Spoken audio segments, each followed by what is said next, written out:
शादी को 5 साल हो चुके हैं, लेकिन उनकी ज़िंदगी अभी तक नामुकम्मल थी क्योंकि उनके यहाँ कोई औलाद नहीं। फिर भी इन्हें यकीन था कि अल्लाह की रहमत से नाउम्मीद नहीं होना चाहिए, वो ज़ात ज़रूर करम करेगी। दोनों की मबाइन इतनी मोहब्बत है कि वो एक दूसरे के बगैर नहीं रह सकते।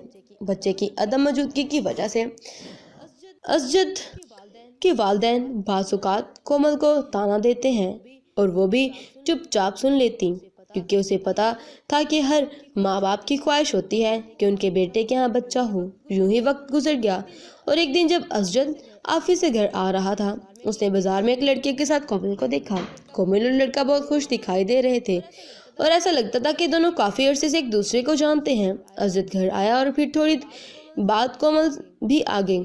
जैसे ही कोमल पहुंची, असद ने उससे पूछा, कोमल कहाँ गई थी?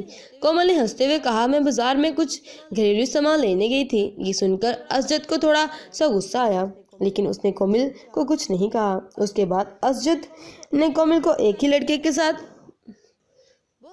बहुत बार मुख्तलिफ जगहों पर देखा। एक दिन असजद ने देखा कि लड़का कोमल को घर छोड़ने आया है। कोमल ने उसके साथ बहुत खुश नजर आ रही थी। लड़का घर से निकला और फिर चला गया। असजद का दिल बहुत दुखी था, लेकिन कोमल के खोने के खौफ से उसने उससे कुछ नहीं कहा। एक दिन असजद घर बैठा था जब कोमल के मोबाइल की घंटी बजी।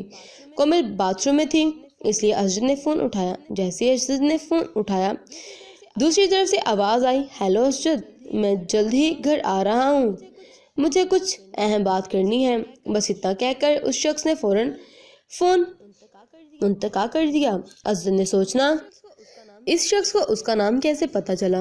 असजद के जहन में बहुत सारे सवालात थे। असजद को लगा कि शायद ये वही आदमी है जिसके साथ कोमल अक्सर बाहर जाती है।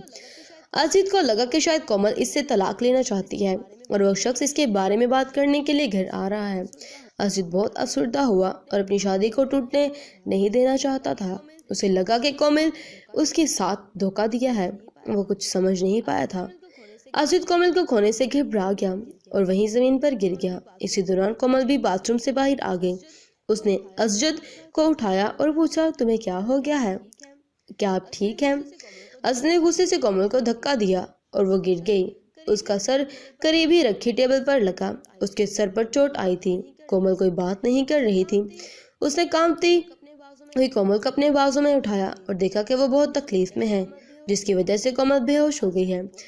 असजद बहुत खौफजदा हुआ जब उसने देखा कि कोमल के हाथ में एक खत था। इस खत में लिखा था, प्यारे असजद, मैं आपको बहुत दिनों से बताना चाहते था कि लेकिन सोचा मुझे आपको सरप्राइज करना चाहिए। मैं पिछले कुछ दिन से किसी डॉक्टर के पास इलाज के लिए गई थी और वो डॉक्टर मेरा कज़न था जो बचपन में बैरून मुल्क चला गया था।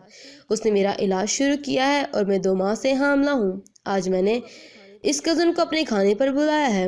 आप इससे मिलकर बहुत खुश होंगे। कुछ देर बाद डोरबेल बजने के लगी और असजद भागकर दरवाजा खोलता। कोमल का कज़न वहां दरवाजे पर खड़ा हुआ था और वह कहता है, असजद, मैं साबर हूँ, कोमल का भाई, आप कैसे हो?